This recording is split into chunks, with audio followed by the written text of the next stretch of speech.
Ça y est, vous arrivez. Bienvenue à tous. Donc, comme je disais, pour les nouveaux arrivants, j'attends encore 2 petites minutes avant de démarrer, le temps de vous laisser arriver.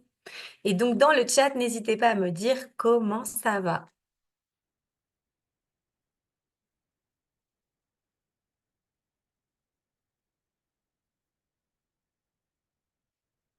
Et du coup, est-ce que vous avez déjà pris un petit plaisir ce matin? Ça peut être sympa aussi.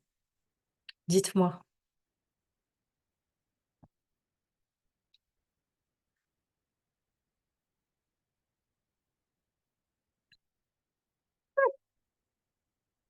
Pour certaines raisons personnelles, certaines personnes ne mettront pas la caméra. Je ne commenterai pas ce qui a été dit dans le chat. On comprend. Alors, le plaisir de dormir jusqu'à 9h30. Ah non, ça se fait pas. Ça donne trop envie. Et là, tous les parents ils disent: «Ah la chance!» Et oui, toute vie a des avantages et des désavantages. Bon, je vais attendre encore une petite minute et puis on va démarrer. Bah oui, je sais, tu as pas d'enfants, je le sais Lisa, c'est pour ça. Bah oui, on est bien d'accord parce que si tu as des enfants, ça se passe pas à 9h30. Quoique parfois quand ils sont ados, tu pries pour qu'ils se lèvent à 9h30. Sinon, on nous dit grosse fatigue, mais on fait ce qu'on peut pour regagner de l'énergie. Ben, merci pour ton partage. En fait, c'est super important. J'avais adoré, j'avais vu un jour une vidéo et depuis ce jour-là, parfois quand j'étais fatiguée, je dis: «Oh, je suis fatiguée» et c'est important de le dire, attention. Mais un truc qui m'avait aidée, c'était de me dire: «En fait, que je dise que je sois fatiguée ou pas, est-ce que ça va m'aider à être moins fatiguée?» Et comme la réponse est non, bah, du coup, ça sert à rien de dire que je suis fatiguée parce que ça va pas m'aider. Et c'est vrai que parfois, je l'ai pratiqué, mais en poussant un petit peu le truc un peu plus loin et que ça m'a quand même bien aidée. Bon, écoutez, on va démarrer. Ils vont nous rejoindre. Alors, hop. Dites-moi juste dans le chat, s'il vous plaît, si vous voyez bien le PowerPoint. J'attends vos messages, je vois le chat. Ah, le plaisir du matin, donc parce que j'ai demandé quels étaient les petits plaisirs, c'est le bol cake au collagène chocolat, un délice. Mmh. Eh bien, écoute, ça doit être un délice, effectivement, mis comme ça. Ok. Est-ce que vous voyez juste pour que moi je sache le chat ou pas, si je l'ouvre? Parce que s'il est en plein milieu, c'est pas très pratique. En fait, je sais ce que je vais faire. Je vais Ouais, rejoindre c'est avec le bon, télé. on voit bien ton écran. Mais du coup, toi, tu Super. vois plus le chat, c'est ça? Ouais, je vais l'ouvrir ailleurs, c'est pas grave. Je sais comment je vais gérer le truc. Ok, on voit pas le chat, donc ça c'est parfait. Je peux l'ouvrir, c'est au moins ça. Et là, je vais retirer la barre. Je vous demande une petite seconde pour la partie technique. Non, c'était pas ça. Raté. Une fois sur deux, je me plante de bouton. Non plus. Hop, hop. J'arrive, hein. Voilà, j'ai fait ce que je voulais. Donc là, vous voyez mon écran, c'est parfait. Touc, touc, touc. Hop. Alors, je vais juste arrêter le partage d'écran une seconde. Je voudrais vérifier quelque chose. Excusez-moi, la petite partie technique, comme toujours, vous le savez. Alors, hop, hop, hop. Ok, c'est bon. Donc, je reviens. Hop.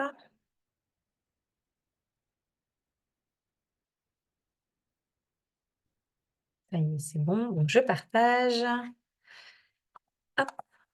Et on est parti.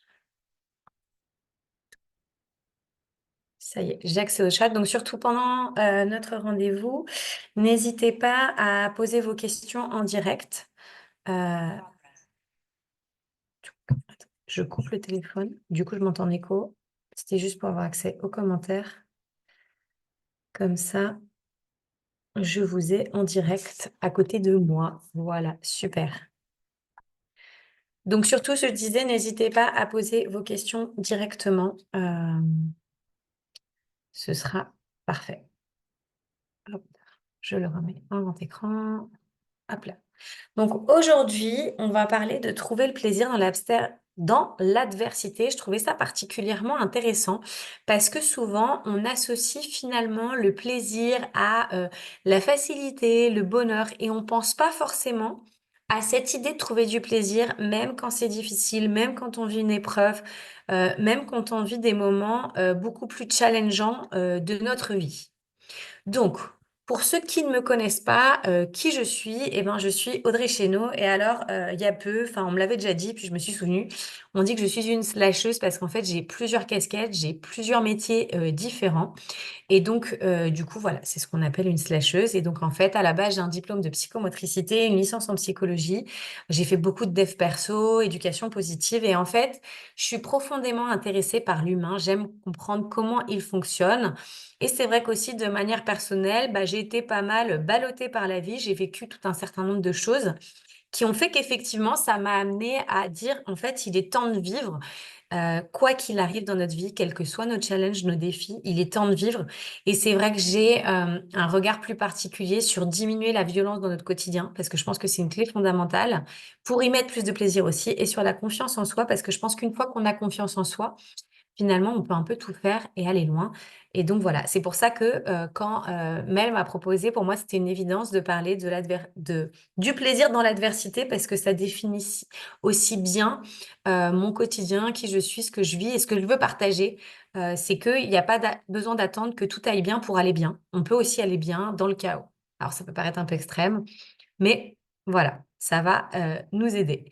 Donc, l'objectif de la masterclass, c'est quoi? Ça va vraiment être en fait de voir comment on peut transformer les difficultés en opportunités ou alors quand on est la tête dedans, comment on peut trouver un moment de plaisir? Comment on peut aller chercher ça alors que sur le papier, tout le monde dirait, mais non, c'est pas possible. Alors, pour vous, à votre avis, pourquoi trouver du plaisir dans l'adversité? Bah, parce qu'en fait, quand on est dans un moment dur, si on est géré que par le stress ou pas que par des émotions de tristesse, ou parfois il y a cette croyance que comme il y a un deuil, je pense au décès de ma grand-mère qui a eu lieu cette année, c'est forcément une souffrance ou une catastrophe, mais il peut y avoir aussi de très beaux moments, voire même des moments de plaisir, même dans ce genre de défi personnel. Alors, j'ai oublié de dire avant et je tiens à le dire maintenant, je vais prendre des exemples. J'espère que vous n'aurez pas que ça viendra pas vous chercher. Si ça vient vous chercher, j'en suis désolée. Si ça va pas après le live, surtout, vous me contactez sur les réseaux, vous n'hésitez pas, je serai disponible pour vous. Il n'y a pas de jugement ou autre, c'est de partager des expériences pour qu'on puisse ensemble trouver des solutions et sortir de ces épreuves avec du plaisir. Mais voilà, peut-être qu'il y a des exemples que je vais prendre qui vont vous parler. Mon intention est bonne et n'hésitez pas du coup à m'écrire soit en privé, soit sur le chat en privé si vous voulez pas que tout le monde le lise. Et comme ça, moi, je pourrais partager de manière anonyme vos informations. Donc, pour moi, je pense qu'une des clés qui fait qu'aujourd'hui, je suis là où j'en suis, à titre personnel ou à titre professionnel et en termes de bonheur, au-delà du fait de tout ce que j'ai pu œuvrer sur moi, c'est qu'effectivement, même dans l'adversité, que ce soit au niveau pro ou au niveau perso, j'ai toujours cherché le bon côté. J'ai toujours cherché à y mettre du plaisir. J'ai toujours cherché. Parce qu'en fait, il y a un véritable bénéfice, c'est-à-dire que je reprends un exemple, quand mes enfants ont été hospitalisés, j'ai mes petits trucs à moi de plaisir qui m'aident à tenir sur le long terme, en fait. Parce que si tu as que des trucs durs, durs, durs et que tu viens pas remplir ton réservoir, c'est dur de tenir sur la longueur. D'où l'importance pour moi d'y mettre du plaisir. Donc, pour la petite anecdote, je vais juste revenir sur cette photo que vous voyez là. Cette photo, c'est une conférence que j'ai donnée à Paris. Alors, c'est une conférence. Cette semaine-là, ma fille avait failli être hospitalisée. Finalement, je pars quand même à la conférence. J'avais trouvé des solutions pour me dire, bah, écoute, si je peux pas y aller, je le fais par Zoom, etc. Et en fait, ce qui est très intéressant, c'est que j'arrive à l'hôtel et mon ordinateur est cassé. Mon ordinateur ne s'allume plus. Et bien évidemment, à ce moment-là, je n'étais pas autant préparée. Je n'ai pas de clé USB avec le PowerPoint, les musiques, les vidéos, je n'ai rien. J'ai tout dans mes mails, etc. Je peux y accéder par le téléphone, mais l'ordinateur est mort. Il rend l'âme. Et donc, en fait, effectivement, j'ai utilisé tout un tas de méthodes que je vais vous partager après pour ne pas me laisser couler par cette adversité et quand même réussir à faire cette conférence qui, pour moi, était une de mes meilleures conférences à ce jour. Donc, avant d'aller plus loin, pour ceux qui sont présents, est-ce que vous pouvez m'écrire dans le chat où vous ouvrez vos micros? Pour vous, c'est quoi l'adversité? Du coup, j'ai le chat à gauche. Si vous me voyez regarder là-bas, c'est parce que vous ouvrez vos micros. Allez-y. Pour ceux qui peuvent ouvrir le micro. Ouais, je veux bien partager. Pour moi, l'adversité, je dirais que c'est quelque chose qui nous arrive, qui est indépendant de notre volonté et qui est un événement plutôt, enfin, qui nous met dans une situation qu'on a du mal à gérer, enfin, ou qu'on peut, enfin, qui peut, ouais, nous mettre dans une situation où on se retrouve en difficulté ou qui nous procure des émotions désagréables et je dirais même plus l'adversité, ouais, quelque chose peut-être de récurrent et ouais, sur lequel on n'a pas de contrôle dans tous les cas, quoi. Mm. Merci beaucoup, Lisa, pour ton partage. Morgane, du coup, je crois que tu peux pas ouvrir ton micro. Est-ce que tu peux écrire? Je sais pas non plus si tu peux écrire. En attendant de voir si Morgane elle est peut-être en train d'écrire. Effectivement, hein, Lisa, en fait, c'est super important quand on parle de quelque chose d'aller le définir. Et donc, en fait, comme on va parler plaisir, c'est pareil. C'est intéressant que vous vous posiez cette question de vous dire, OK, pour moi, le plaisir, c'est quoi? Pour moi, l'adversité, c'est quoi? Alors, il y a Morgane qui nous dit, moi, pas trop d'idées, j'avoue. Et c'est aussi pour ça que je suis là. OK, j'adore. Merci pour ton authenticité, j'adore ta sincérité.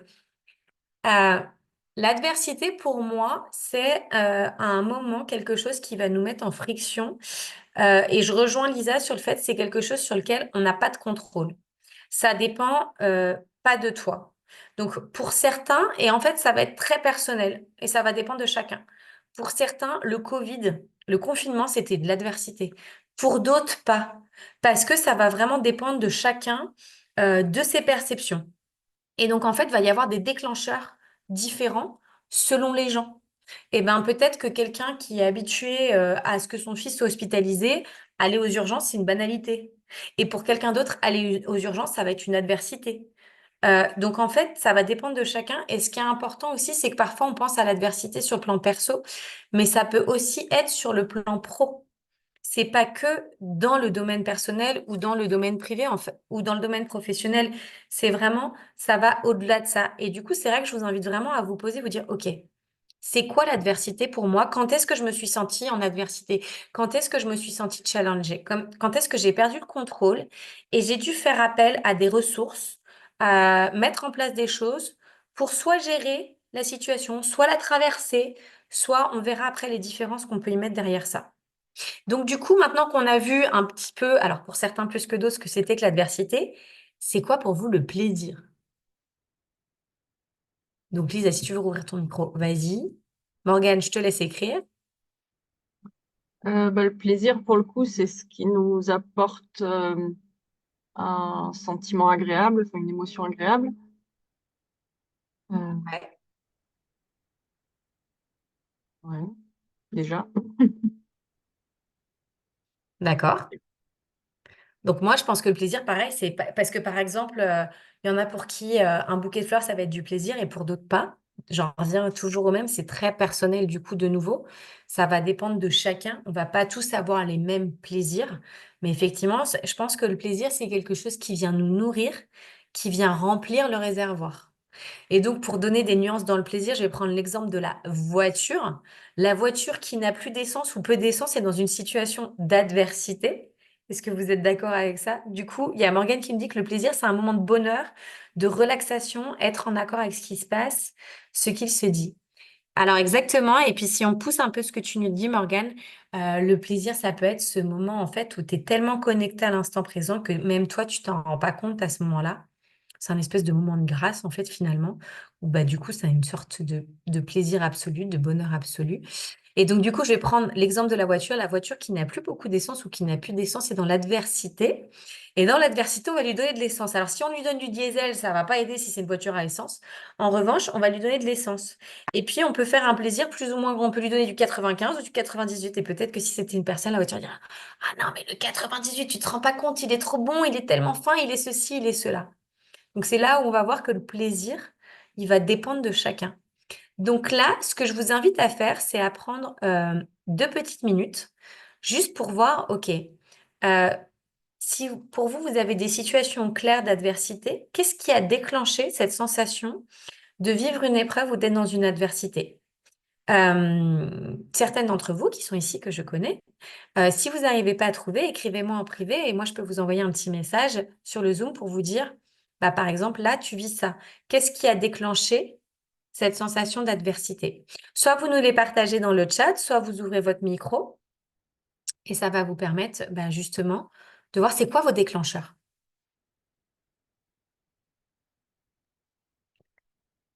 Parce que c'est bien de savoir ce que c'est que l'adversité, mais si on ne sait pas ce qui nous déclenche, c'est plus dur d'avoir un peu d'influence là-dessus. C'est comme la colère. Parfois, on se met en colère et en fait, on est incapable de savoir pourquoi on se met en colère.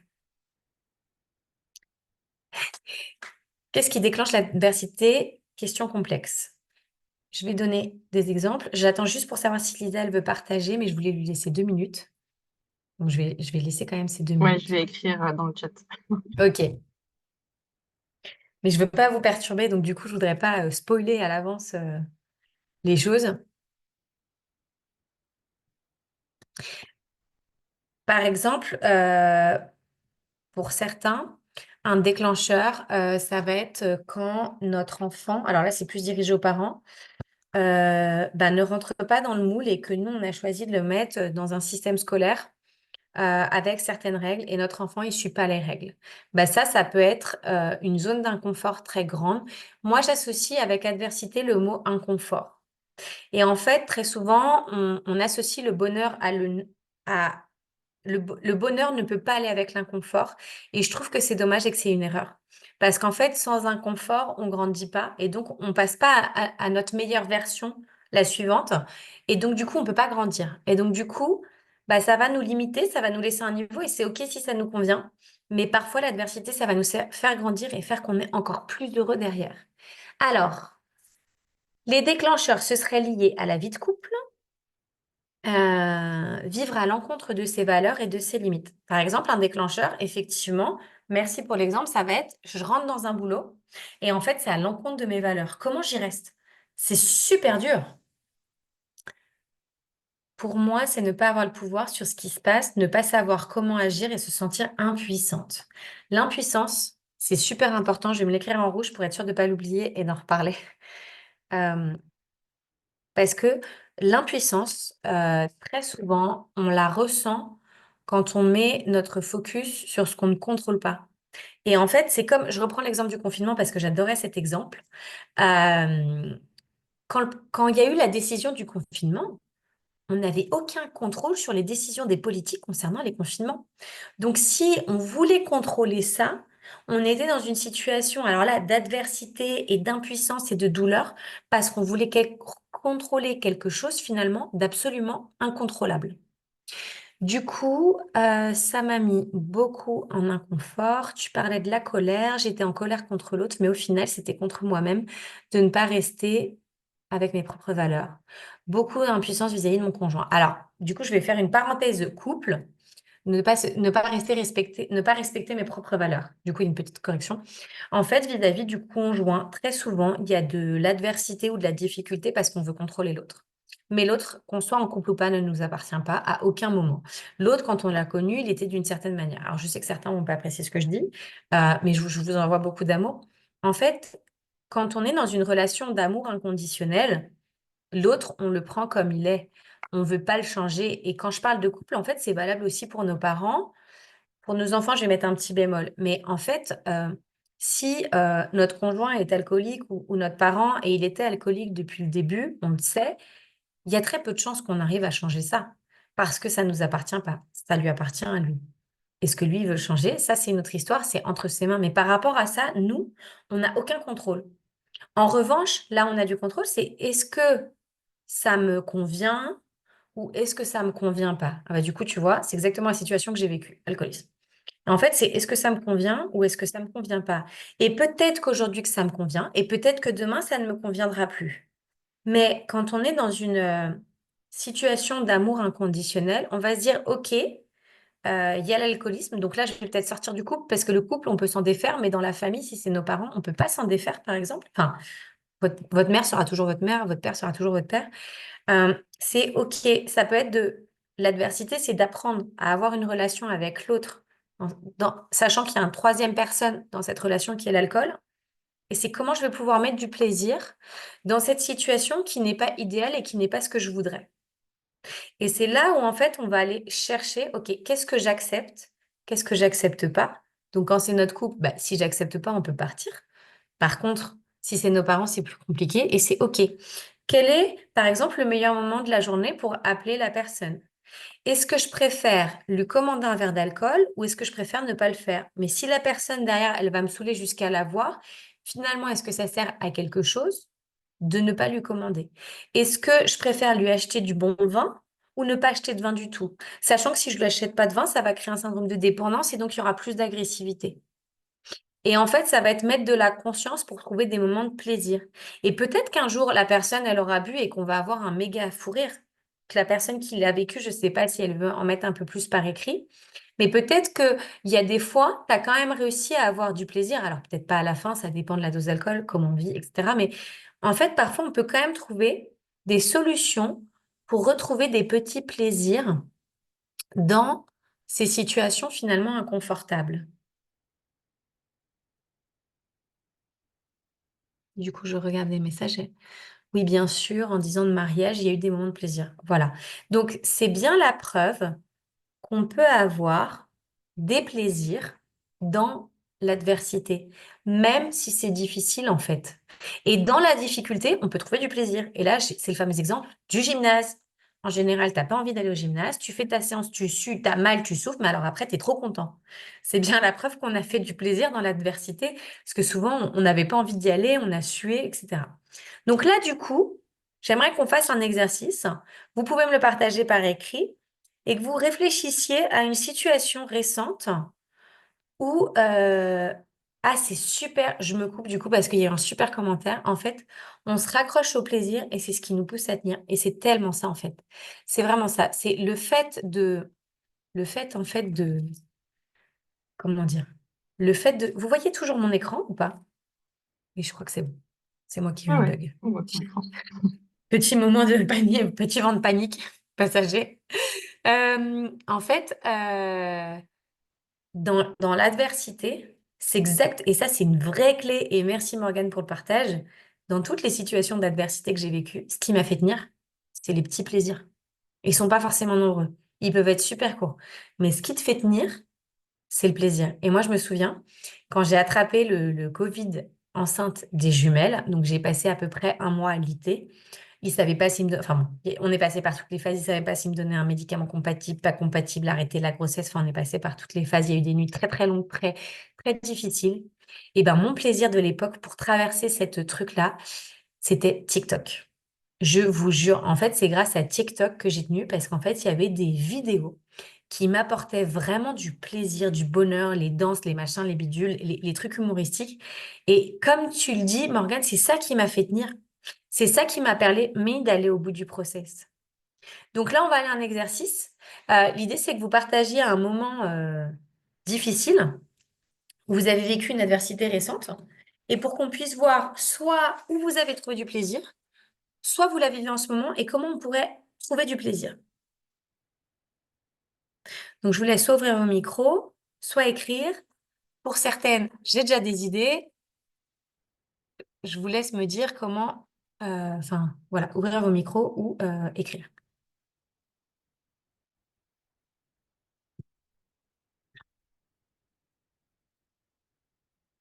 D'abord, est-ce que vous avez trouvé votre situation d'adversité récente ou actuelle?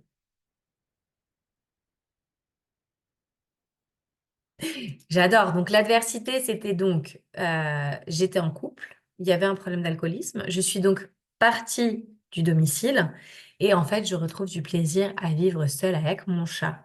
Et du coup, dis-moi si je me trompe, je suis sûre que dans les plaisirs, tu as la ronron thérapie, comme ils disent, tu sais, quand il vient et qui ronronne, là, le chat. Du coup, oui, avec les petits chapeaux. Et moi, je sais que l'autre jour, j'ai vécu un truc extraordinaire. C'était un soir où j'étais à bout, j'en pouvais plus.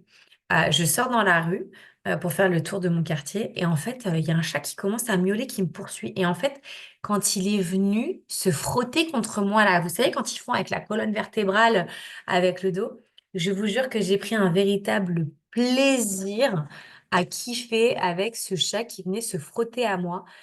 C'était vraiment, mais hyper, hyper agréable parce qu'en fait, ça faisait du bien, cette espèce de contact super sympa.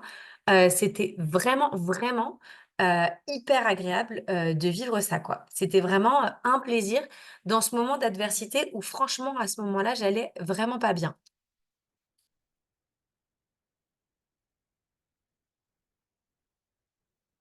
Alors, pas d'enfants, mais 3 chats, donc beaucoup de ronron thérapie. C'est ce qui m'a fait tenir pendant ces 10 ans de mariage sans enfant. Et ouais. Et je sais que la ronron thérapie, c'est hyper puissant. Alors, vous allez me dire, elle est complètement barge, mais il y a carrément en Espagne, parce que donc moi, je vis en Espagne, ils ont créé des bibliothèques de ronron thérapie. En fait, c'est vous venez pour être au milieu des chats. Basiquement, leur faire des câlins, des papouilles, des machins. C'est trop chou. Pour donner d'autres exemples, par exemple, dans une situation récente, un plaisir, ça va être de... euh, alors, on a un message du coup. Situation très compliquée avec mon fils, du coup avec mon conjoint, réussir à mettre nos difficultés en pause pour retrouver une bonne communication et passer des moments simples ensemble. Alors c'est excellent ce que tu dis parce que c'est ce que j'avais partagé. C'est chaud patate avec mon fils, c'est hyper dur. Euh, Franchement, le soir, tu es épuisé, tu es au bout du roule et tu as des petits moments d'oxygène. Ça va être bah, prendre un verre ou un café dans un bar. Faire un câlin, je partage ce qui m'est mis avec mon fils. Faire un câlin au chien. Euh, Juste, en fait, ça y est, tu sais, c'était le matin, t'as couru, c'était la guerre, t'as crié, machin, t'es arrivé à l'école, tu l'as déposé, tu rentres chez toi. Et en fait, juste, tu prends ton café. Waouh, juste, tu te poses. Et juste ces 2 petites secondes de calme après la tempête que t'as vécue. Voilà, juste faire une pause dans le temps. Ou juste, tu sais, tu sors de l'école, t'as un banc et tu t'assois sur ce banc-là. Ou juste tu t'es fait crier par ton boss, tu vas aux toilettes. Je prends l'exemple des toilettes parce que j'ai déjà fait des interventions pour les entreprises et les gens ils rigolent, mais les toilettes c'est celui où tu es tranquille en général. Et tu te poses sur les toilettes et tu te fais juste une petite respi ou un machin. En fait, juste tu fais une pause, juste tu sors de ça, juste tu t'offres 2 minutes.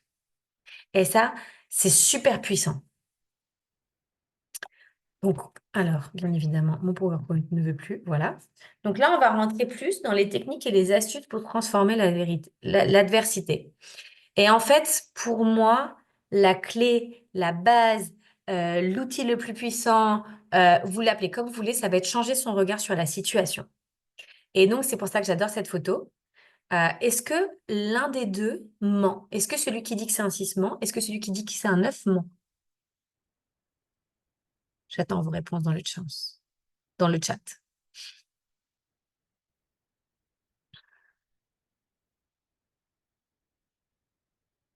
Est-ce que l'un des deux ment? Ils ont chacun leur propre perception. Exactement. En fait, aucun des deux ne ment. Ils disent chacun leur vérité. Qu'est-ce que ça veut dire? Quand je vis une situation d'adversité, moi, je vais le vivre d'une certaine manière. Mais l'autre en face, ou tous ceux pour qui on est présent aujourd'hui, en fait, on aurait plein de versions différentes parce que chacun le vivrait en fonction de ses perceptions, de ses vérités, de son histoire de famille, etc. D'où l'importance de savoir que, en fait, j'aime bien l'image du stade de foot. Quand on est dans un stade de foot, imaginons il y a 1000 personnes, bien évidemment il y en a plus, mais prenons 1000 personnes en fonction de leur âge, de leur club, quand on va sortir du match de foot, si on interviewait les 1000 personnes, on aurait 1000 versions différentes du match de foot. Est-ce que vous êtes d'accord avec ça?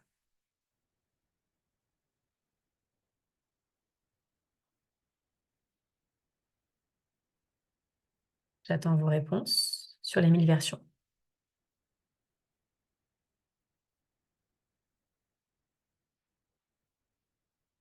Évidemment, il y aurait 1000 versions différentes. On est bien d'accord. Donc en fait, quand on vit une situation d'adversité, euh, on a 100 000 visions différentes. Et du coup, donc moi par exemple, mes enfants ont été hospitalisés. Enfin certains, avec notamment un passage en réanimation. Et dans ce service de réanimation, j'ai réussi à prendre du plaisir. Mais parce qu'en fait, j'ai changé mes perspectives. C'est-à-dire que je m'en souviendrai toute ma vie. Alors, en fait, le passage le plus long, c'est celui du service des urgences à la réanimation parce qu'en fait, vous allez avec un médecin, un infirmier, il y a un scope permanent et avec un défibrillateur. Et en fait, il lâche pas votre gamin du retard au cas où il claque sur la table. Donc, c'est génial. Et donc là, vous arrivez, vous êtes soulagé. Et puis en fait, là, vous n'avez pas le droit de rentrer, vous prenez une porte. Vous n'avez pas le droit de passer. Parce qu'il faut l'installer. Et donc, le temps de l'installer, vous n'avez pas le droit de passer. Donc là, c'est le grand moment de solitude. Toi, tu es derrière ton petit hublot, tu regardes. Forcément, tu vois rien parce que c'est une autre salle. Et en fait, je me souviens, j'arrive dans la salle de réa. Et puis, dans ma tête, en fait, on était seuls. Pas du tout. Il y avait 4 enfants. Et en fait, j'arrive, je m'assois, je vois le panorama. Et je vous jure que ma première pensée, ça a été de me dire, on va très bien. C'était mon fils, oui, il allait en réa, mais le pronostic vital n'était pas en jeu, etc., etc. Les autres en face, j'en avais un dans le coma, un avec 90 milliards de tubes de médicaments. Et en fait, je me suis dit, j'ai fait un choix de perception. J'ai choisi de me dire que nous, ça allait très bien. J'ai choisi de me dire qu'on avait de la chance. En fait, j'ai fait des choix sur le regard que je voulais poser par rapport à cette adversité. Et c'est vraiment en fait cette idée de, je pense, dites-moi dans le chat si vous avez entendu parler de grosse mindset et de fixed mindset. Est-ce que ça vous parle? Non. Donc je vais expliquer. Non? Ah, je suis surprise. D'accord, alors je vais vous expliquer. Le fixed mindset, c'est les choses sont comme ça, je ne peux rien faire. Ça va pas changer. Et le gross mindset, c'est OK, il y a ça, mais ça peut changer, ça peut évoluer. Le fait de rester fixé sur une perception, c'est ni bien ni mal. C'est juste d'être sur une mentalité fixe, du coup. Parce qu'on va dire, non, euh, si je vois ainsi, je vois ainsi, c'est je vais pas entendre ce que dit l'autre. En revanche, je peux me dire, je reprends mon exemple de la réanimation. Je suis en réanimation, c'est la catastrophe, c'est horrible, quelle souffrance, quelle horreur. Et je peux rester fixe dans ma mentalité, ou je peux choisir de me dire, OK, bah là, de voir tous les signes positifs. En fait, de voir les choses qui vont changer, qui vont évoluer. Est-ce que vous pourriez chercher, du coup, parce que ça, c'est une notion hyper importante, une situation où vous êtes resté fixe peut-être dans votre mentalité, parce qu'en fait, on va avoir une tendance plus à être fixed mindset ou gross mindset, c'est-à-dire une mentalité d'évolution, une mentalité fixe. Mais parfois, selon les domaines, on va pas se rendre compte que on peut avoir les deux. Donc, essayez de chercher là un exemple pour vous où vous avez plutôt une mentalité fixe et un exemple où vous avez plutôt une mentalité d'évolution. Et partagez-nous-le, ou là je vais y arriver, dans le chat.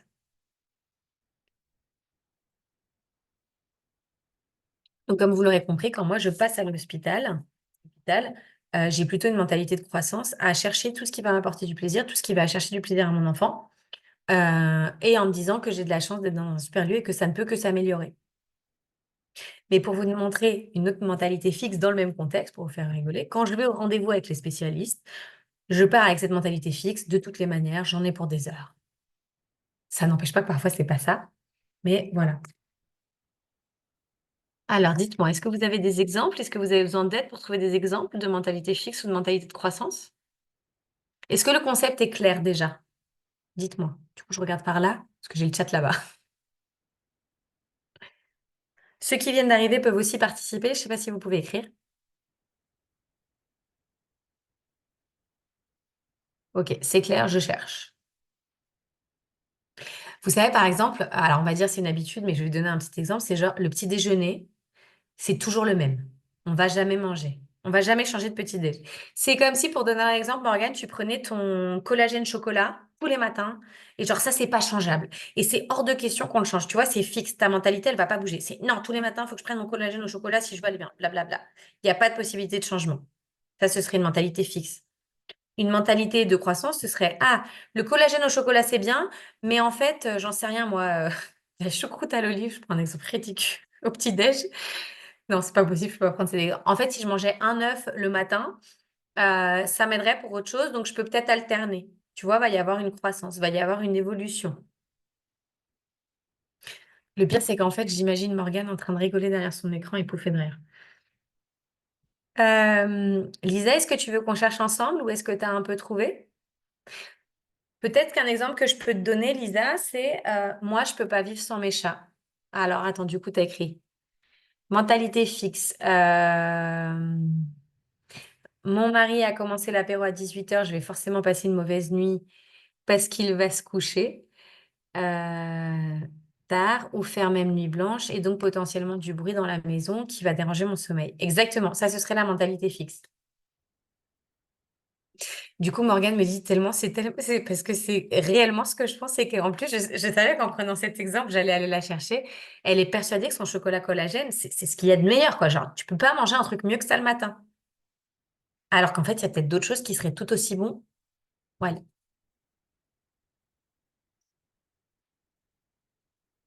Du coup, Lisa, je sais pas si tu es en train de m'écrire la mentalité de croissance, mais ça pourrait être dans cet exemple-là. Mon mari va prendre l'apéro, mais en fait, bah, il se couchera quand il se couchera et moi, je vais mettre mes boules caisses et comme ça, je vais pouvoir dormir. Et en fait, là, on en revient un petit peu à ce que partageait Morgane sur l'impuissance et le manque de contrôle. C'est que je n'ai pas de contrôle sur l'heure à laquelle va se coucher mon mari. En revanche, j'ai du contrôle sur moi. OK, qu'est-ce que je peux faire pour diminuer le bruit? Mettre des boules caisses, mettre un coussin sur mon oreille. Voilà, qu'est-ce que je peux mettre en place pour sortir de ça? Même avec les boules je dors pas forcément. Parce qu'en fait, il y a un moment dans la situation, on est sur le qui-vive. Je sais pas si tu avais eu deux chambres chez toi ou un canapé, peut-être que pendant un temps, ça aurait été bien que tu dormais ailleurs. Alors, j'imagine que si Bois, il est dans le salon, enfin, on pourrait refaire le truc, mais moi, je sais que, pour donner un exemple, genre, les couples doivent dormir dans la même chambre, mentalité fixe. Ben moi, pendant 6 mois, j'ai dormi dans le salon parce que j'étais tellement épuisée que j'avais besoin de dormir que sinon, je criais sur tout le monde. Et donc, du coup, pendant 6 mois, j'ai dormi dans le salon. Il se passe rien. Mon couple va bien. D'accord? Pour un exemple de mentalité, oui, on fait chambre à part assez vite dès les premières années de mariage. OK. Donc, du coup, si ça c'est clair, c'est génial. Et donc, je voulais. Et il y a un autre truc qui aide, et là, ça va être plus lié en fait à la confiance, c'est quand je vis une adversité, quand je vis une épreuve, quelle que soit l'intensité, moi, j'ai fait le choix, et c'est personnel, et vous n'êtes pas obligé de le faire, de me dire, ça va forcément m'apporter quelque chose. Va forcément y avoir un cadeau. Donc, en l'occurrence, en fait, quand mon enfant est hospitalisé en réanimation, puis en étage, etc., donc on a fait un séjour à l'hôpital d'une dizaine de jours, en fait, ça m'a permis de, re- de rétablir ma relation, parce qu'il y avait eu tout un tas d'événements qui avaient fait que la relation s'était un peu effilochée. Et en fait, grâce à ça, la relation, elle s'est reconstruite. Donc moi, je me raccrochais à cette idée que ça ne pouvait pas arriver par hasard. Je le vivais pour une raison certaine et je me raccrochais à ça pour continuer à aller de l'avant et pas perdre pied et continuer d'avoir la force, etc. Donc c'est vrai que moi, ce qui m'aide le plus dans l'adversité, c'est de me dire, OK, si ça arrive, c'est que je dois le vivre. Maintenant, qu'est-ce que je décide d'en faire? Où est-ce que je mets mon focus? Comment j'utilise ça pour le tourner à mon avantage? Comment je pourrais le rendre encore mieux pour moi? Et donc, du coup, on peut découvrir, par exemple, ses limites. Je prends l'exemple, quand on a un mari alcoolique, finalement, on découvre ses limites de l'acceptable et du non acceptable, par exemple. Et donc, pour la suite, on sait ce qu'on n'acceptera plus. On découvre peut-être ce qui vient nous déclencher. Et oui, c'est exactement ça. Ce qui vient nous déclencher. Pourquoi ça vient me déclencher? Qu'est-ce que j'ai à travailler par rapport à ça? Donc, on va avoir des astuces vraiment un peu plus concrètes. Et moi, je vais vous donner ce que j'ai pu faire aussi, parce qu'en fait, c'est ça, hein, c'est ce que j'ai moi mis en place. Donc, il y a la gratitude. Moi, c'est vraiment un truc où, vous savez, quand on a une journée pourrie, c'est là où on va le moins de gratitude. Et donc, en général, je ne sais pas si vous aviez vu, est-ce que ça vous dit quelque chose, cette vidéo d'un capitaine américain qui fait un discours qui a pas mal circulé sur les réseaux. Et il dit, la première chose à faire le matin, c'est faire votre lit parce que le soir, quand vous arrivez, quoi qu'il arrive dans votre journée, vous aurez au moins fait ça et vous vous sentirez fier d'avoir fait ça. Dites-moi dans le chat si vous avez déjà vu cette vidéo, si vous la connaissez. Sinon, je vous la mettrai dans le groupe.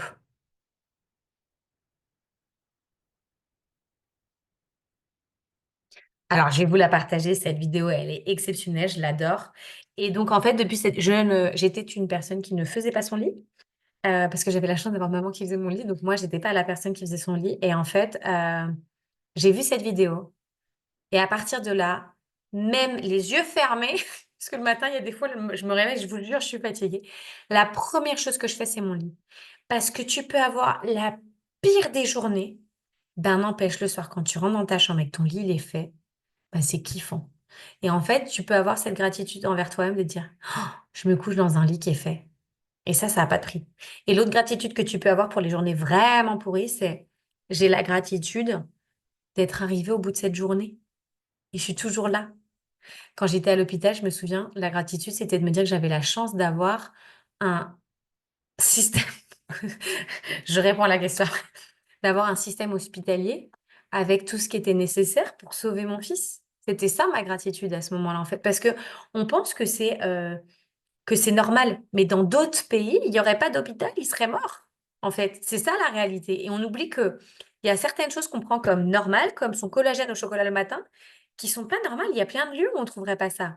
Alors, comment tu fais quand ton mec est encore dedans? Alors, on n'enferme pas son mec dans le lit, d'accord? On l'étouffe pas avec la couette, on attend qu'il sorte gentiment. Et s'il ne le fait pas, alors on revient pour le faire. J'adorais la question. On n'étouffe pas son conjoint. Non, on n'étouffe pas le partenaire. Homme-femme. Ah là là là là. Donc en fait, c'est justement les journées, les pires journées où il faut trouver le plus de gratitude. Et en fait, là, donc je suis sur différents groupes et je suis notamment dans un groupe où nous, tous les jours, on s'envoie nos gratitudes le soir. Et à un moment, j'arrivais plus à le faire et parce que j'étais dans une sale période et je leur ai dit, s'il vous plaît, venez me chercher, saoulez-moi, soyez derrière moi. J'arrive pas à les faire en ce moment et c'est là où j'en ai le plus besoin. Venez me chercher. Et c'est pas des trucs super compliqués. Alors, bien évidemment, si on le ressent, c'est mieux. Mais parfois, bah, juste d'en écrire trois. Moi, je trouve que trois, c'est le minimum. Tous les jours, quoi qu'il arrive. Euh, et du coup, pour donner un exemple, je réfléchissais par rapport à ce que vous m'avez partagé. Euh, Ça peut être ce soir, je suis en gratitude parce que ce soir, il a bu un verre de moins. Je suis en gratitude parce que ce soir, j'ai mieux vécu l'apéro. Je suis en gratitude parce que ça s'est mal passé aujourd'hui à l'école, mais j'ai eu un bel échange. Je suis en gratitude parce que même si j'ai pas réussi à atteindre l'objectif financier que je voulais, je continue de mettre de l'énergie dessus. Donc, j'ai repris récemment à écrire mes gratitudes et mes fiertés. C'est vrai que c'est important. Alors, je parle de gratitude, mais je crois que ce qui est important dans l'adversité, c'est aussi les célébrations et les fiertés. Alors, chacun, on en revient au tout début, hein. Qu'est-ce que l'adversité? Qu'est-ce que le plaisir? C'est quoi pour vous la gratitude? C'est quoi pour vous les célébrations? C'est quoi pour vous la fierté? Vous définissez ça. C'est de dire, OK, aujourd'hui, je me célèbre parce que malgré le retard, je suis arrivée à l'heure à mon live. Aujourd'hui, je me célèbre parce que j'ai réussi à pas me fâcher malgré les circonstances. Aujourd'hui, j'ai réussi à prendre soin de moi et respecter mes valeurs malgré la présence de l'alcool. Voilà. Et ça peut être, je suis juste fière de moi parce que je suis allée au bout de ma journée. Et quand j'étais à l'hôpital, je reprends cet exemple-là, ou quand j'avais le Covid enceinte des jumelles, où j'ai vraiment passé un sale quart d'heure, j'avais des célébrations, hein. Je célébrais chaque journée. Je célébrais chaque amélioration de mon état, en fait. Parce que c'est ça, c'est comme le disait Morgane, et je trouve qu'elle a super bien dit, c'est ça qui te permet de tenir. C'est ces petits plaisirs. Et en fait, ces célébrations, ces fiertés, ces gratitudes, il faut que ce soit en fait des petits plaisirs. Il faudrait que ce soit un peu comme des bulles de champagne qui explosent dans votre corps pour vous donner du bon. On n'a pas besoin de l'alcool, d'accord? Mais c'est pour donner l'image, c'est d'avoir ces petites bulles qui font pa, pa, pa, pa, pa. Donc, dans l'adversité, l'autre astuce concrète, c'est la respiration, la méditation et les pauses. Alors, je sais pas, il y a une personne dans le groupe de Hub, je sais, qui malheureusement connaît les passages à l'hôpital et je sais pas s'il le pratique ou pas, mais il le partageait il y a pas longtemps sur les réseaux. Il disait l'importance de faire du sport, de respirer, de faire des pauses quand c'est compliqué.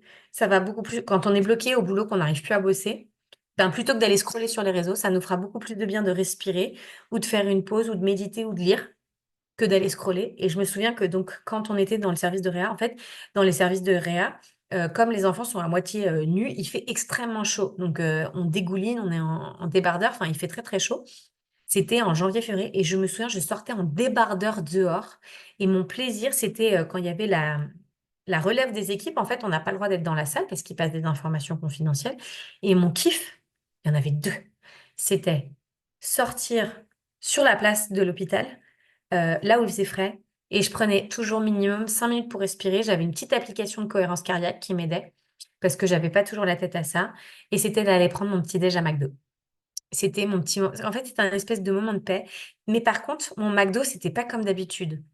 Parce qu'en fait, t'as pas très faim quand t'es là-bas, parce qu'il fait tellement chaud, en fait, que t'as surtout soif. Et en fait, mon McDo, je me souviens, c'était chaque bouchée, c'était le breakfast, là. Chaque bouchée que je pouvais faire avait une saveur différente au moment où je la faisais. Chaque gorgée de café avait vraiment une saveur différente. C'est vrai que j'y mettais une intention de plaisir dans ce moment-là, dans ce moment à moi, dans ce moment pour me retrouver moi. Et ça, je crois que c'est hyper important, c'est le rappel de l'intention. Quand on vit une épreuve ou une adversité, longue, courte, moyenne durée, une journée, 2 heures, 6 mois, c'est quelle est l'intention que tu vas mettre dans ces moments-là, en fait. Donc dites-moi si tout ça vous parle avant que je continue de vous avancer. Oui, oui, ça vous parle. Est-ce que vous avez des partages par rapport à des astuces que vous avez utilisées?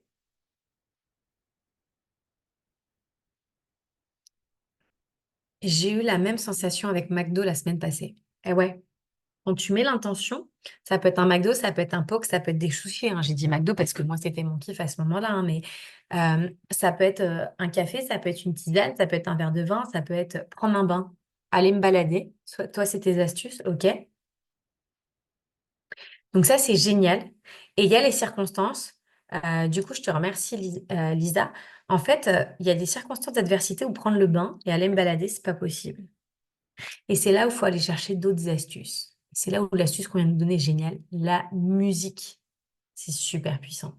Et là, du coup, en préparant tout ça, je me suis refait 2 playlists de musique. Vraiment une plus pour danser, fun, et une plus d'inspiration quand j'ai envie d'être dans l'émotion, de traverser mon truc. Je sais pas, que j'ai envie d'aller chercher mon cœur.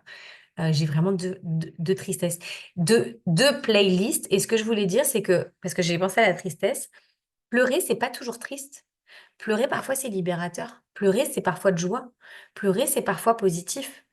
Donc, en fait, faut pas forcément l'associer. Mais c'est vrai que très rarement, notre cerveau il va associer plaisir, adversité.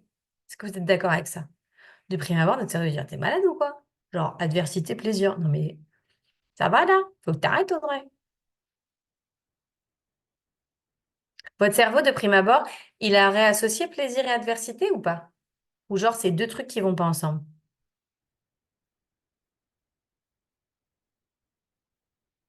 J'attends vos réponses dans le chat. J'aurais plus vite fait de parler que d'écrire. Ouais, Ouais, pour je moi, pense. avant ton live, j'aurais pas eu l'idée d'associer plaisir et adversité, tu vois. Ouais. Et maintenant, tu vois, avec le recul, je me dis, ben oui, en fait, forcément, enfin, non, pas forcément, mais dans l'adversité, oui, il y a moyen de trouver du plaisir, effectivement. Ouais, comme tu disais, Morgane, il faut du plaisir pour surmonter l'adversité. Bah, Lisa, toi qui le connais, tu vois, pour moi, celui qui représente ça, c'est Nicolas.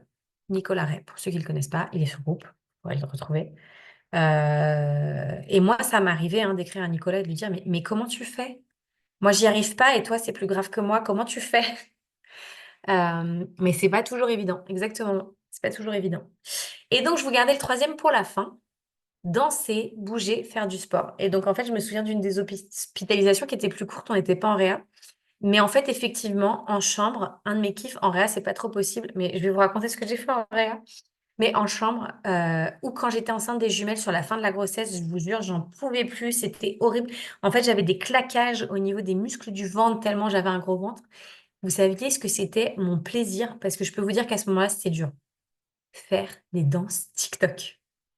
Je vous jure, c'était mon plaisir.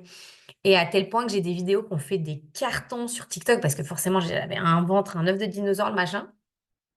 Et dès que j'ai pu, quand il y a eu les hospitalisations, mon truc à moi, je le sais, c'est danser ou faire les danses TikTok. J'adore, il y a un smiley genre, t'es sérieuse ou quoi? Je vous jure que pour moi, parce que je me suis beaucoup posé de questions, on ne fait pas un truc par plaisir.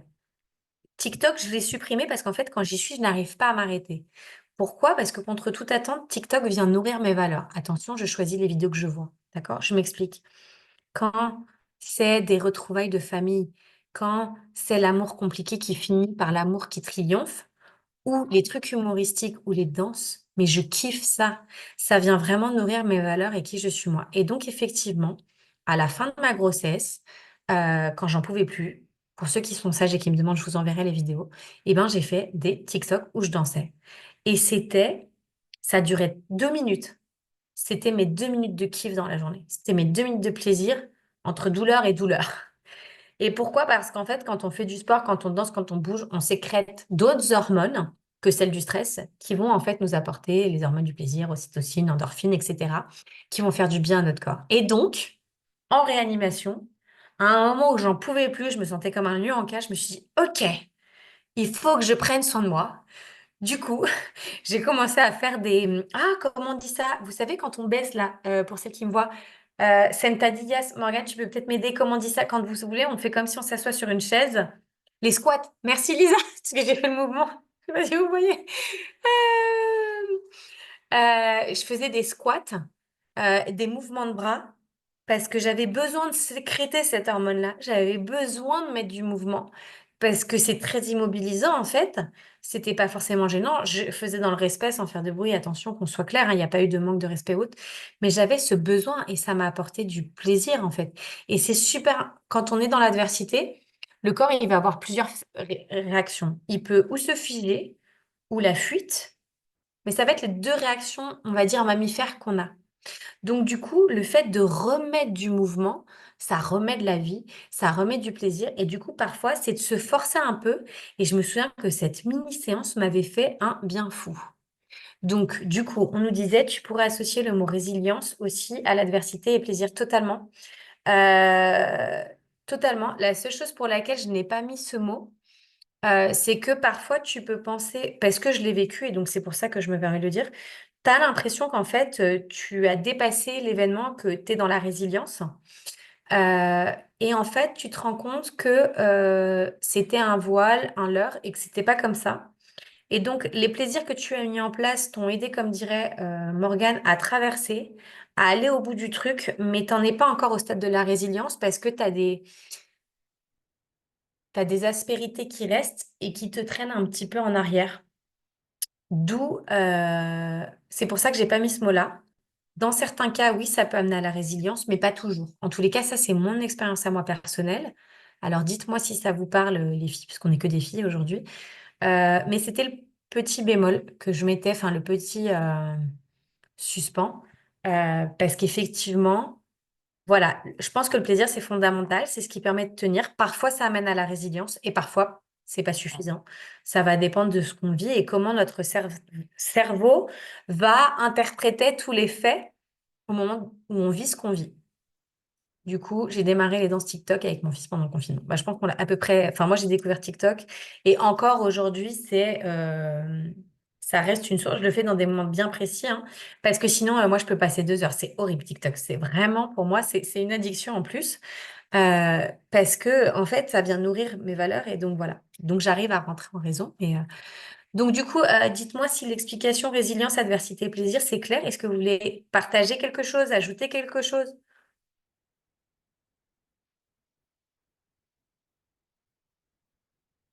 J'attends de voir s'il y a des commentaires. Parce que du coup, je vois pas si c'est écrit. C'est tout bon. Lisa, t'aimerais rajouter? Ok, c'est clair aussi. D'accord. Céline, je crois qu'elle peut pas parler ni écrire, donc je lui demande pas. Donc, on avance. Et donc, en fait, forcément, bah, c'est plus facile quand on a créé des rituels ou des habitudes de plaisir dans notre quotidien.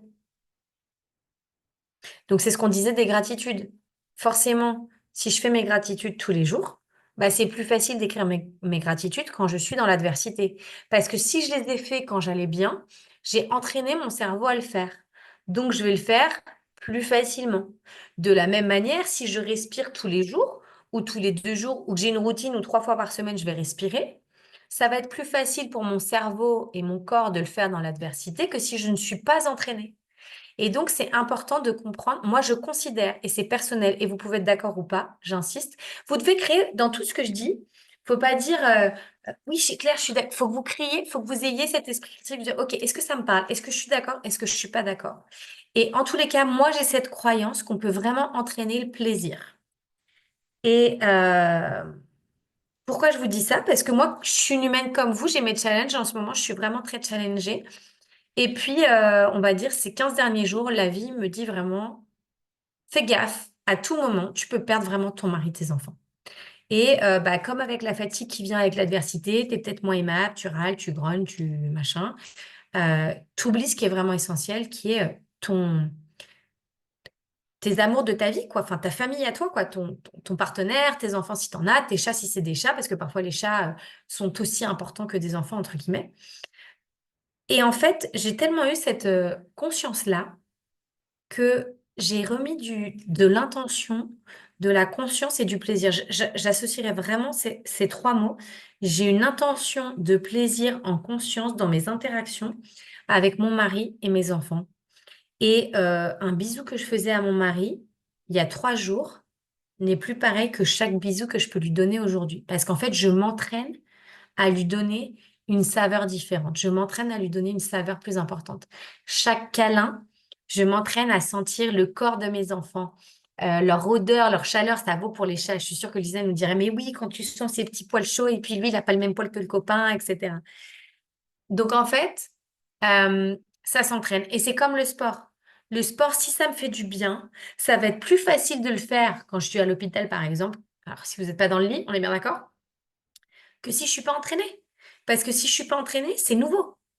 Que si je suis entraînée à me célébrer, à faire du sport, à prendre du plaisir, je vais le retrouver plus facilement. Alors du coup, est-ce que celles qui peuvent écrire et qui sont là, c'est quoi ce plaisir que vous avez entraîné tellement que c'est une évidence? Est-ce que vous arrivez à en trouver un? Je passe poli, sinon je donnerai des idées. Pardon, j'étais en train de laver mon assiette, j'ai pas entendu. C'est quoi ce plaisir, quoi? C'est quoi le plaisir où tu aurais mis en place une habitude et du coup c'est facile à retrouver même dans la difficulté ou dans le challenge, dans l'adversité? Manger du chocolat? Non, ça marche pas. Si, ça peut être un plaisir. Alors en fait, c'est toujours pareil. Tout est une question d'équilibre et de mesure. Si quand tu manges ton chocolat, tu vides ta tablette et que tu respectes pas ton corps et que derrière t'es malade, je suis pas sûre que ce soit du plaisir. Si ton plaisir, là, moi j'avais des clients, ils m'avaient offert des chocolats. Je te jure, c'était une tuerie. Et pourtant, je suis pas chocolat. Euh, et ben en fait, mais par contre, je me suis fait des plaisirs, mais en conscience. C'était 4 petits bonhommes, ils étaient trop mignons, je te jure. C'est 4 petits bonhommes et j'ai pris du plaisir pour les manger, pour les savourer. Donc le chocolat, ça peut être une habitude de plaisir à partir du moment où c'est pas dans l'excès. Ouais. Qu'est-ce que je peux te donner comme plaisir, bouffe? Pas bon. Bon, après, moi, clairement, j'étais en conscience que je mangeais mes émotions quand même, hein, tu vois. Même si, du coup, j'achetais du chocolat noir qui faisait que j'allais pas descendre la tablette. Mais c'est Mais génial ton exemple, je te remercie. On est dans l'adversité, ok? On a des émotions. Il y a des moments, on va être en capacité de se dire, ok, non, je vais traverser mon émotion, je vais pas compenser avec la nourriture. Et il y a des moments, c'est ok de reconnaître qu'on n'est pas en capacité de dépasser ça. Et qu'en fait, limite, la nourriture, c'est une question de survie parce qu'à ce moment-là, notre réservoir, il n'est pas assez rempli, on est trop fatigué, on n'a pas les ressources pour le faire. En revanche, ce qui est génial, c'est d'y mettre de la conscience. Ok, là, je mange pour cacher mes émotions et c'est ok pour moi. Parce que ça va pas avoir le même impact sur le corps ou notre mindset que si tu le fais dans la ah, j'aurais pas dû, j'ai caché. Non, en fait, c'est ok, tu as le droit parfois de pas réussir.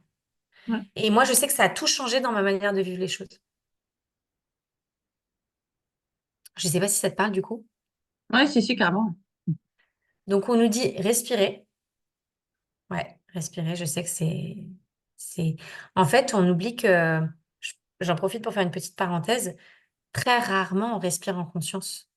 Donc, très rarement, on respire à notre max. Donc, très rarement, on respire bien. Et donc, mettre 2 minutes, 5 minutes, c'est pas obligé d'être plus hein, de respiration. C'est vraiment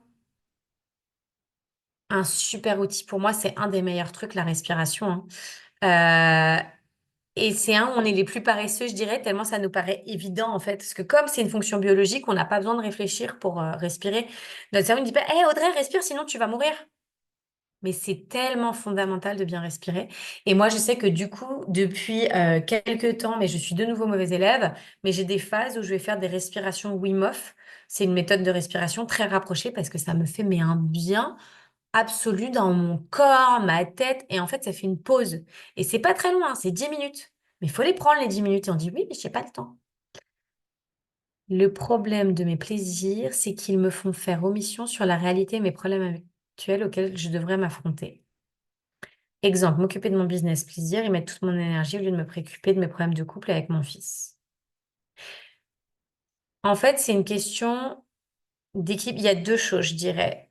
Euh, Moi, je dirais que ça fait un mois, en toute honnêteté, que vraiment je traverse les adversités. Avant, je les gérais. Et c'était une des nuances que je voulais vous apporter aujourd'hui, c'est-à-dire il y a une véritable différence entre traverser l'adversité et la gérer. Quand je gérais l'adversité, c'est typiquement, et ça me fait sourire l'exemple qui a été donné, je me noyais dans le travail pour ne surtout pas avoir à penser, réfléchir, ressentir. Donc en fait, je gérais la situation, mais je la traversais pas. Et d'ailleurs, dans mes réflexions, pour revenir à ce qu'on parlait tout à l'heure, Lisa, par rapport à la résilience, plaisir, adversité, je pense que ce qui a fait que pour moi, ça m'a pas amené à la résilience, c'est que j'ai pas traversé mes émotions. Je les ai pas vécues en fait. Et donc, comme je les ai mis de côté, je les ai cachées avec des subterfuges, des machins, des bidules, bah, j'ai pas vécu le truc. Donc forcément, à un moment, ton corps, il dit, hé, chouchou, tu m'as pas écouté, tu vas m'écouter maintenant. Et il va te remettre des exemples pour te dire, non, maintenant, tu vas traverser le truc. Ouais, c'est ça, c'est occuper l'esprit pour pas devoir penser au négatif. Et donc, effectivement, depuis un mois, j'expérimente vraiment de traverser le truc, c'est-à-dire, t'as mal, t'as mal. Et attention, dans ce mois-ci, il y a des fois où ben, j'étais pas apte à recevoir tout, et c'est OK. Et donc, j'ai pris un chocolat, un machin, un bidule, effectivement. Ce qui est important, j'en reviens toujours au même, c'est pas de culpabiliser, c'est de mettre de la conscience, vraiment. C'est OK, là, je fuis. La seule chose, c'est que si je fuis tous les jours et que j'en ai conscience, c'est vraiment de se dire OK, le moment où tu es prête, de te dire OK, tel jour, tel jour, je ne fuis plus. Je vis le truc, je le ressens. Et oui, c'est désagréable, mais en fait, c'est important pour savoir où on en est, pour savoir comment je me sens. Parce qu'en fait, à force de fuir, on s'écoute pas. Et après, on se plaint que les autres, ils nous écoutent pas. Mais est-ce que toi, tu t'écoutes? Non, tu t'écoutes pas, en fait. Donc, du coup, en fait, dans le plaisir, c'est toujours pareil. Il y a toujours du positif et du négatif. C'est comme l'histoire de la cigarette. La cigarette, c'est négatif, mais c'est un faux bien, c'est un faux bonheur. Mais en fait, ça tue ton corps en même temps. Donc, c'est toute la complexité des plaisirs. Alors, oui, mettre de la conscience, prendre la responsabilité de nos choix. Je prends la responsabilité de manger ce chocolat et les conséquences, et c'est OK plutôt que de subir. Non, je ne m'écoute pas, je n'arrive pas à trouver l'équilibre. En fait, c'est dur, hein. C'est une balance permanente qui bascule d'un côté de l'autre. Parfois, on équilibre, parfois, on se croûte, on recommence. C'est erreur en permanence jusqu'à trouver. Et il n'y a pas de formule magique. En fait, ça va surtout passer par le fait de vous connaître. Plus vous allez vous connaître, plus vous allez savoir ce qui vous fait du bien. Et en revanche, il y a un truc qui aide énormément pour ceux qui auront des plaisirs plus de style alimentation, nourriture, alcool, boisson, etc. Eh ben, si t'en as pas chez toi, t'en manges pas ou t'en bois pas. Donc, t'en achètes pas, tu fais des économies et en plus, tu évites ce plaisir qui est un faux plaisir. D'accord? Et moi, je sais que ça m'est arrivé parce qu'en fait, donc moi, je suis pas quelqu'un qui a mangé beaucoup de sucre dans la vie. Je ne sais pas ce qui m'est arrivé cet été. Enfin, si, je sais ce qui m'est arrivé. J'ai eu beaucoup de changements. Changement au niveau du boulot, changement de maison, changement d'école pour les enfants, etc. Et puis, on arrive à la fin, juste avant les vacances, et je dis à mon mari, je dis, ah bah, va falloir acheter du Nutella, il n'y en a plus. Il me dit, pardon? Je dis, bah quoi, ouais, il n'y en a plus, mais t'as fait descendre. Il me dit, mais c'est toi qui as descendu le pot de Nutella. Et moi, je ne m'en étais même pas rendu compte. Donc, en fait, ce que j'ai fait, c'est que je dis, on va le mettre en hauteur. Il me dit, ouais, mais je lui dis, bah, on arrête d'en acheter. Il me dit, ouais, mais c'est pas sympa pour les autres, etc. Je dis, c'est là, t'as raison. Je dis, bah, on va le mettre en hauteur, on va le mettre là où je le vois pas pour que je le prenne pas. Jusqu'à ce que je sois capable, maintenant, je peux voir le pot. Donc, ça a été une période et maintenant, je peux voir le pot de Nutella et je vais pas tomber dedans. Et c'est OK. Mais tout ça, on en revient à cette idée d'entraînement. En fait, on veut mener des vies sportives de haut niveau sans avoir l'hygiène de vie d'un sportif de haut niveau. C'est pareil, ça demande de l'entraînement. Que ce soit pour le mental, que ce soit pour nos pensées, que ce soit pour le sport, que ce soit pour le plaisir. On doit cultiver notre plaisir. On doit cultiver la joie pour la retrouver plus facilement.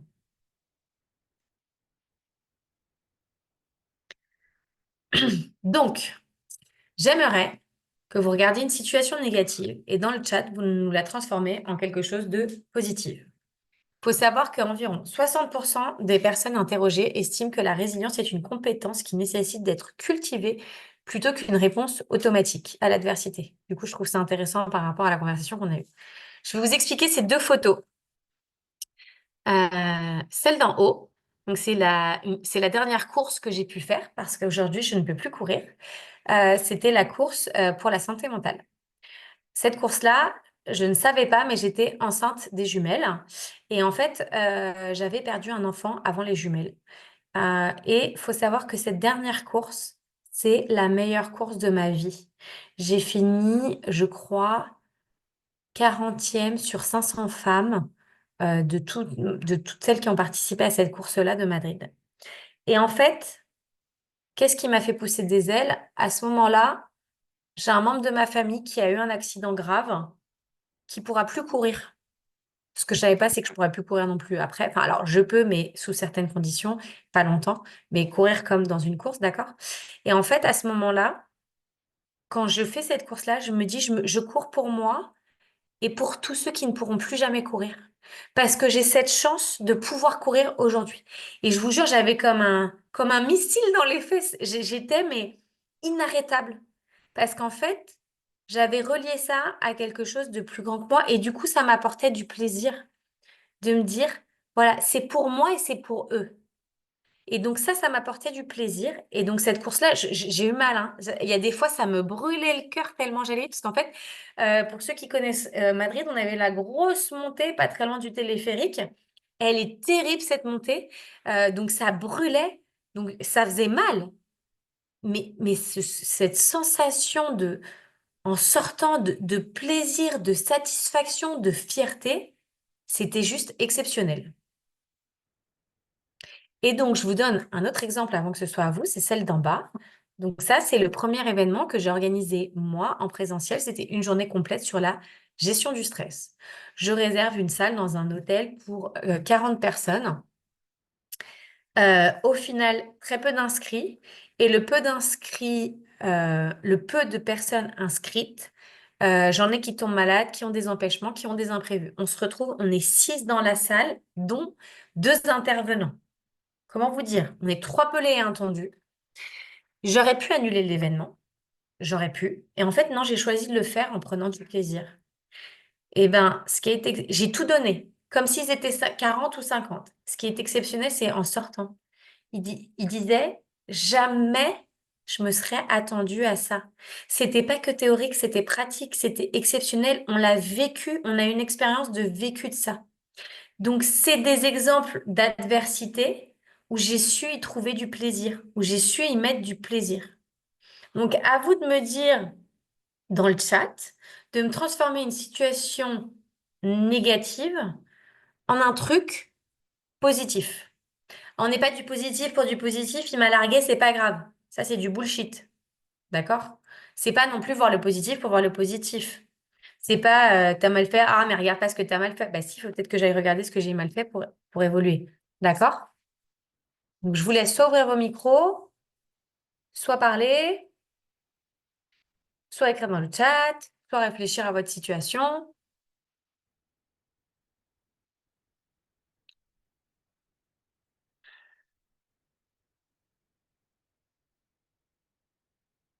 Lisa, tu veux ouvrir ton micro, tu réfléchis? Ouais, j'écris dans le chat. D'accord, ok, je te laisse écrire. Céline, je t'ai vu faire une apparition. Est-ce que tu veux ouvrir ton micro et nous raconter? Ou tu veux écrire dans le chat? Morgane, je sais que tu écris, je sais que tu peux pas parler, donc ça, je suis tranquille. Je n'ai pas besoin de te demander.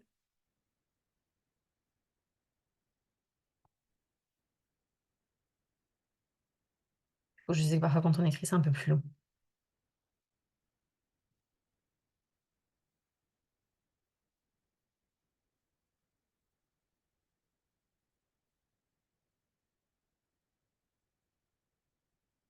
Donc, pendant que vous écrivez, en fait, pour moi, j'aurais atteint mon objectif aujourd'hui si vraiment euh, vous, vous repartez avec cette idée que quoi que je vive, à un moment ou un autre, je peux mettre du plaisir, même un petit, culinaire ou autre, ou etc.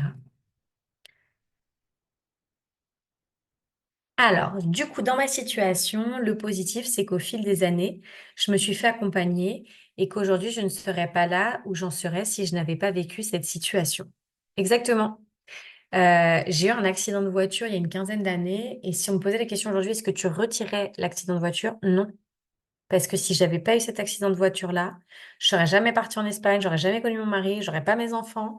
Et donc non, en fait, parce que ça fait de moi qui je suis aujourd'hui. Donc merci pour ton partage, c'est super puissant ce que tu viens de partager. Parce qu'effectivement, tu serais pas qui tu es si tu n'avais pas vécu ce que tu as vécu.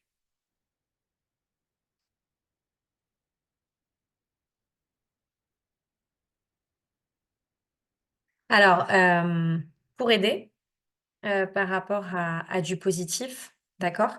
Par rapport à la personne qui vient de commenter dans le chat pour garder un peu l'anonymat. Euh, si ce que tu vis, cette adversité-là, ça t'a amené vers certaines personnes, comme moi par exemple, ou d'autres personnes que j'ai pu te recommander, qui aujourd'hui quand même t'aident énormément. Donc ça pourrait être un truc positif dans l'adversité que tu traverses en ce moment. Tu as quand même ces fenêtres d'oxygène ou ces mains tendues qui vont t'aider à sortir de cette situation-là. Ça ne veut pas dire que ce sera facile, qu'il n'y aura pas de l'inconfort. Dis-moi si ça te parle du coup. Et du coup, tu nous rajoutes par rapport à la première situation de je ne serais pas qui je suis si je n'avais pas que ça. Alors que l'année dernière, j'étais pas dans cet état d'esprit. Je me disais que si je le quittais le couple, je me disais que ça aurait été 10 ans de perdu. Exactement. Et aujourd'hui, je les vois comme 10 ans de connaissance de moi-même et d'évolution. Exactement. Mais merci, c'est tellement puissant ton partage. Oui, du coup, c'est très clair, tu as vu. Et je peux t'en sortir d'autres, hein, si tu veux, on en parlera en privé. Mais quoi qu'il arrive dans l'adversité, voilà, par exemple. L'autre personne présente dont j'ai pas encore parlé, mais qui se reconnaîtra, j'ai la chance de connaître celles qui sont là, donc forcément ça facilite, ça aide.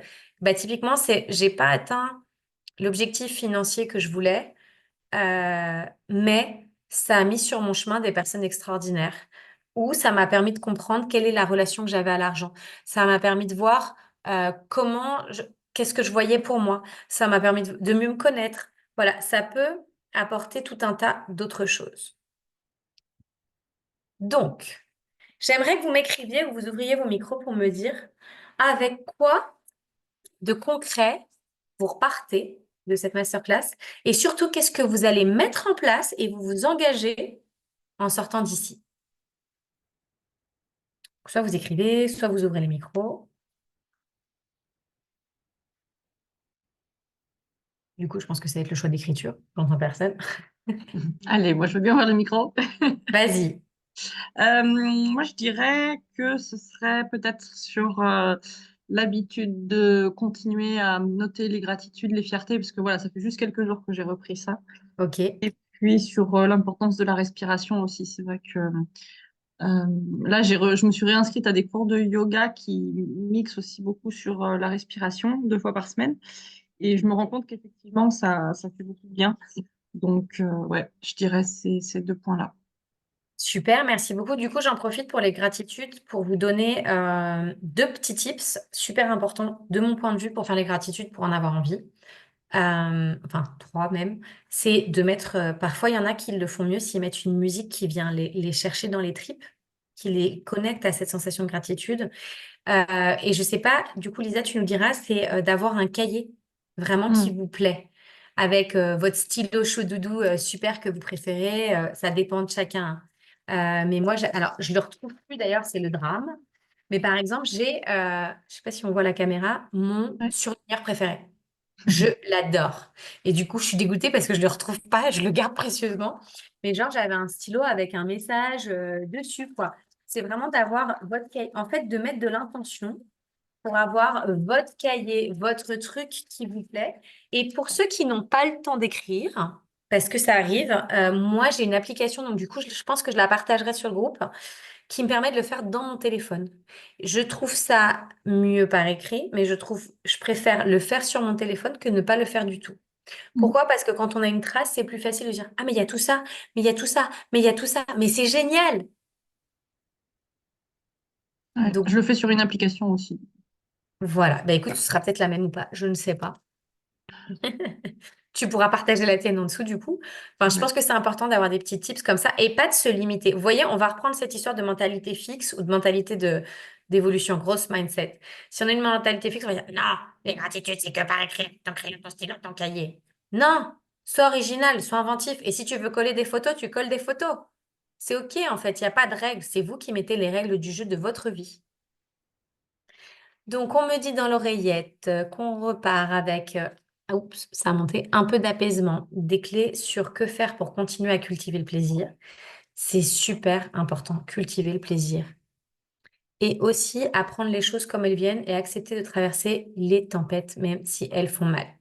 Ça, la dernière partie, c'est la partie là. J'ai mis je te dis, ça fait qu'un mois, moi je vous mens pas, moi j'aime bien dire les choses comme même.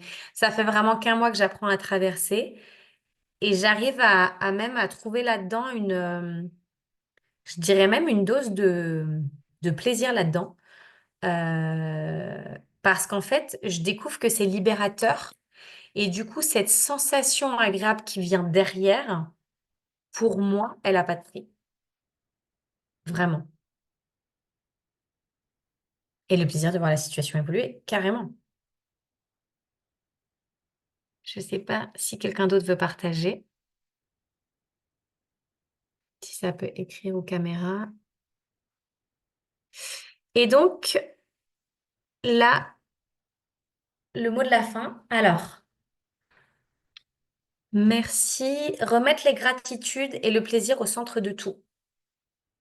Sans tomber dans l'excès, parce que je vois le tout en majuscule, sans tomber dans l'excès non plus, du coup, à vouloir mettre du plaisir partout, et du coup, il est dénaturé et il n'a plus de saveur. Je fais juste un petit clin d'œil, un petit bémol. Parce que du coup, parfois, on va vouloir tellement en mettre qu'on va faire une orgie de plaisir, et après, on va dégueuler du plaisir. Poubelle, c'est bon. Parce qu'en fait, on va s'épuiser là-dedans. Donc, c'est super important de mesurer toujours dans l'équilibre, le plus dur. Et en fait, j'avais envie de vous partager ça. Le temps du bien-être, il est court dans la vie et la vie elle-même, elle est fugitive. C'est Henri-Frédéric Amiel qui nous dit ça. Et je vous ai partagé cette photo-là. Alors, je ne sais pas si vous savez ce que c'est. Le plaisir au centre de toutes les situations difficiles. Ok, je comprends la nuance. Merci pour cette précision importante. Donc ça, c'est du ski de randonnée. Donc je ne sais pas si vous savez ce que c'est, si vous connaissez tous. Le ski de rando, c'est on met des pots sous vos skis et puis vous montez. Donc un été, j'étais absolument pas préparée. C'était avant les jumelles par contre, donc j'avais une bonne condition physique. Maintenant, je suis limite plus en forme avec tout ce que j'ai fait. Et en fait, donc vous avez des pots sur vos skis qui vous permettent de monter. Donc je crois qu'on avait fait 1000 mètres d'altitude ou 500 mètres d'altitude, mais je sais plus combien de kilomètres. Enfin, c'était un truc monstrueux. Et alors, je peux vous dire qu'il y avait de l'adversité, hein. C'était dur, hein. T'as chaud, tu dégoulines, c'est de la montée tout le temps, tout le temps, tout le temps, tout le temps.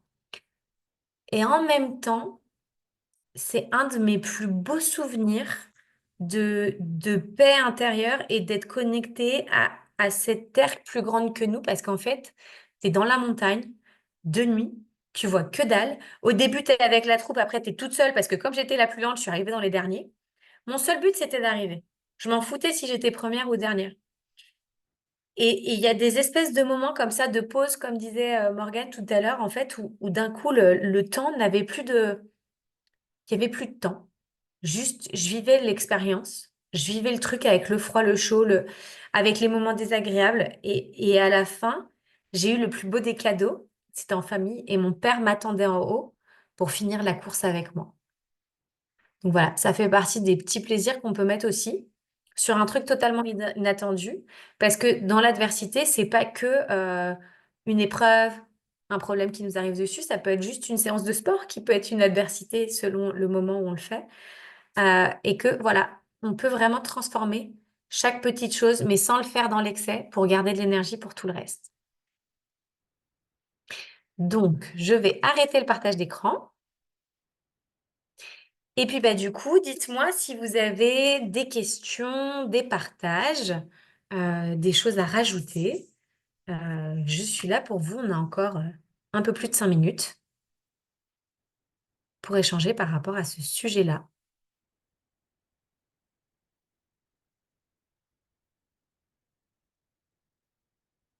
Ça me fait penser juste pendant que vous écrivez au dernier commentaire, merci à toi de remettre les gratitudes et le plaisir au centre de toutes les situations difficiles.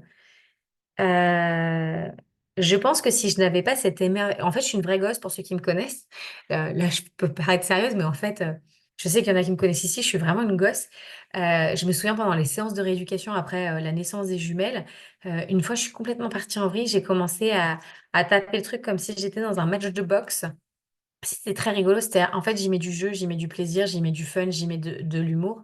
Et je pense que ça, c'est une des clés qui fait que, malgré tout ce que j'ai vécu, et c'est pas des trucs oufissimes non plus, hein, mais malgré tout ce que j'ai vécu, en tous les cas, des épreuves à mon niveau, bah, j'en suis là où j'en suis. Mais parce que j'y ai mis, voilà, du fun, du plaisir, des moments d'oxygène. Et je me souviens, quand on était donc à l'hôpital, il y a le docteur Pétanque qui vient. Donc, c'est la Fondation Théodore, c'est les docteurs qui viennent faire sourire les enfants. Et je m'en souviendrai toute ma vie de ce moment-là. C'est exceptionnel. D'un coup, tu vois un gars qui arrive avec des palmes, un masque, qui dit je vais me doucher. Il fait ah, mais j'ai ri comme jamais dans ma vie, voilà. Et c'est aussi de savoir prendre ces moments-là quand ils se présentent et juste les savourer, juste les vivre. Donc, je vous laisse écrire, ouvrir mon micro pour savoir si vous avez des questions, si c'est fini, si c'est clair pour vous.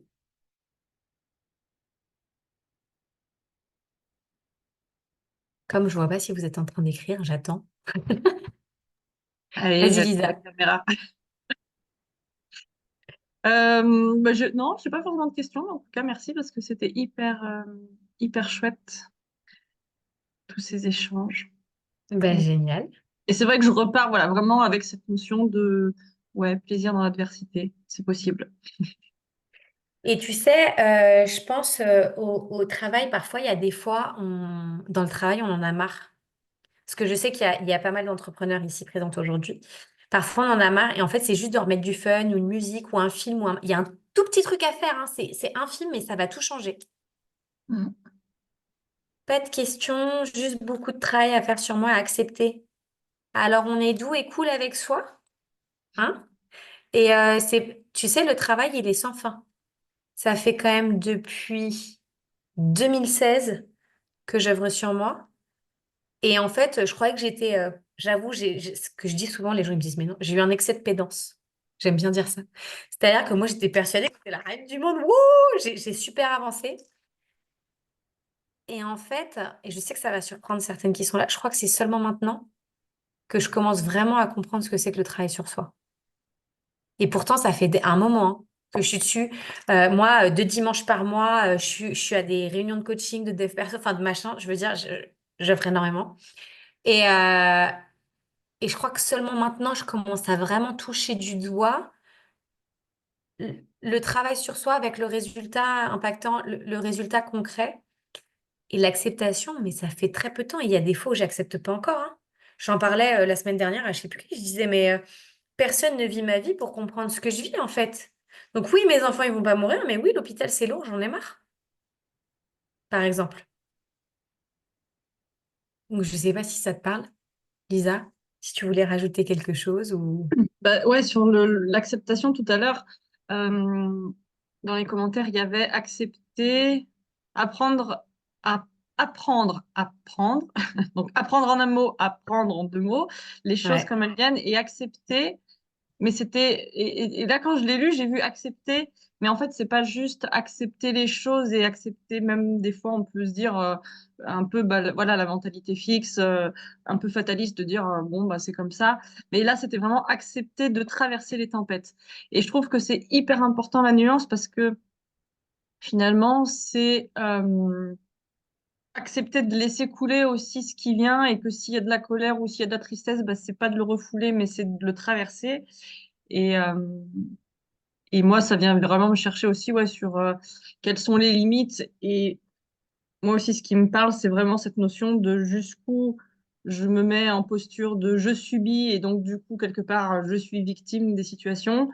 Euh, ou alors, je prends ma responsabilité de dire, OK, comme le schéma du 6 et du 9 que tu as mis tout à l'heure, c'est c'est ma perception, mais comment je peux aussi prendre un autre angle de vue et prendre ma responsabilité de choisir en fait qu'est-ce que. Alors, on choisit pas les émotions puisqu'elles viennent, c'est le corps qui réagit physiologiquement, mais derrière, après, c'est qu'est-ce que j'entretiens à l'intérieur de moi. Et du coup, c'est vraiment ouais, une connaissance de soi. Et Ouais, et puis accepter qu'on en est là où on en est ouais. et que bah, peut-être qu'on n'est pas apte à le traverser, peut-être qu'on n'accepte pas, d'accepter qu'on n'accepte pas. Tu vois, c'est aussi ça. Mm. Et ça me fait sourire quand tu parles de victime parce que justement, je pense que ça va aider certaines qui sont là aujourd'hui ou ceux qui vont nous voir en replay. C'est que moi, je croyais que je faisais pas ma victime. Et un jour, j'ai un coach, il me dit, j'en ai marre que tu fasses ta victime. Je te jure, j'avais envie de le bouffer. Mais tu comprends pas? Mais gna gna gna! Mais tu vois pas? Et en fait, c'est seulement maintenant que je commence à me rendre compte quand je me mets en victime.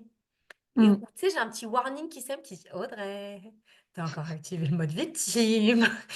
Euh, mais en fait, c'est OK. C'est-à-dire qu'il y a des fois, c'est OK, non, j'accepte pas le mode victime et j'en sors. Et il y a des fois, c'est OK, je suis en mode victime et j'en ai besoin, donc on s'en fout en fait. C'est Ouais. OK, quoi. Laissez-moi être ma victime. En fait, bah ouais, j'aime bien faire ma victime et peut-être que moi, c'est mon petit plaisir qui me fait avancer dans le processus. Ouais. C'est ni bien ni mal, c'est à vous de vous connaître en fait et de vous laisser le temps aussi. C'est pas facile, c'est pas rapide, c'est pas voilà, c'est pas inné. Moi, je pense que tout s'entraîne, j'insiste. Donc s'il y a quelque chose accepté, tu sais, ça peut être juste dire, même si je n'accepte pas, j'accepte de travailler sur le fait d'accepter la situation et juste de se répéter cette phrase-là. Même si aujourd'hui je n'accepte pas encore la situation et que je ne sais pas comment faire, je vais finir par accepter cette situation. Par exemple, parce qu'en fait, on reconnaît qu'on en est là où on en est, mais qu'on veut aller ailleurs. Eh ben, merci les filles pour vos partages. Merci pour le dernier commentaire qui me va droit au cœur, qui est tout mignon. Et puis, si vous avez des questions de toutes les manières, n'hésitez pas à m'écrire en message privé. Je suis là pour vous. Je serai ravie d'y répondre. À Merci beaucoup. bientôt. Bon après-midi. Bon après-midi.